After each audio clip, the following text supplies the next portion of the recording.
Ayun, magandang araw mga idol. Ayan, ito po yung ginawa kong project. So, ayan po, nakikita nyo na simula na po akong tabas para dun sa gagawin naming modular cabinet. So, ayun guys, samahan nyo ako sa ating paggawa ng modular cabinet. Pasensya na kayo at ngayon lang tayo nakagawa ng video. So, medyo naging busy tayo ng isang buwan at mahigit. So, ayun guys. Papakita ko sa inyo kung ano yung naging resulta ng project na ito.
Ayun guys, mga oras na yan guys ay marami na din akong natabas na laminated plywood. Bali meron tayong kasama dyan na taga-assemble. So ang ginagawa natin dyan, tinuturuan natin sila mag-assemble. At the same time, ako na rin yung nagtatabas ng lahat ng mga parts ng cabinet. So, tinuruan ko lang silang mag-assemble. So, talagang mahirap mga idol ang paggawa nito. Yan. Makikita nyo mga detalye niyan. So, halos lahat yan, ako na po yung nagtabas. Ako na rin nagkabit ng iba. Dahil yung nakuha kong tao ay hindi masyadong gamay ang pag-assemble. So, tayo pa rin ang gumawa nito. So, ayan guys. Mahirap pero nakakatuwa. Nakakatuwa na makagawa ka ng ganitong project na sobrang ganda. So ayan guys, hindi pa yan tapos. Halos nagkakabit pa lang kami ng mga parts. hanggang sa ayan na. Naikabit na namin lahat ng mga pinto. Nakapaglinis na rin. So, pero marami pa rin gagawin dyan. Napakaganda ng ganitong cabinet, guys. Una, malinis. Maganda siyang tingnan. Kung sa bahay nyo gagawin to, napakaganda. Kumpleto pa siya, diba?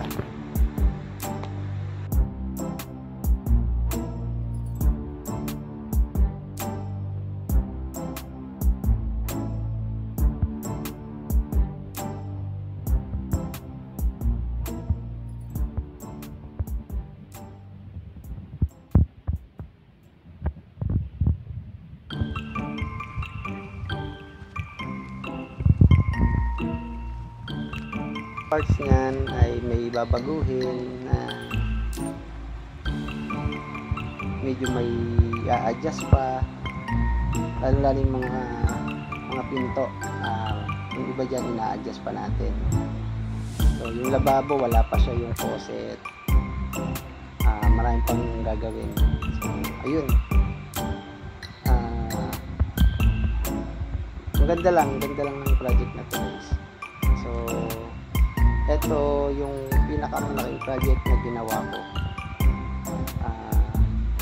simula na tayo ko ng sarili kong shop. So yun, guys, mga idol, sa mga gustong magpagawa, hindi lang naman po akong marunong, marami pong marunong na gumawa ng ganito. Pwede po kayo magpagawa ng ganyan sa bahay nyo. And sinasuggest ko po yung ganitong laminated na plywood. Maganda po siya tingnan, malinis. Nakikita nyo naman po, ayan, malinis siya kasi puting-puti. Ang tawag po dyan ay melamine. Sa part po na ito, medyo nakapaglinis na po kami ng konti, pero meron pa rin ilalagay kasi wala pa po siyang mga handle. So ayun, sana po ay nagustuhan nyo ang video na to, guys, mga idol. Ayan, meron na siyang may mga handle na siya, nalagay na namin. Konting linis na lang. Sana po ay nagustuhan nyo ang video na to. Sana po huwag po kayong magsawa na manood ng mga video ko. Maraming salamat po. Hanggang sa muli, patapusin nyo po yung video na to at magugustuhan nyo po. Maraming salamat.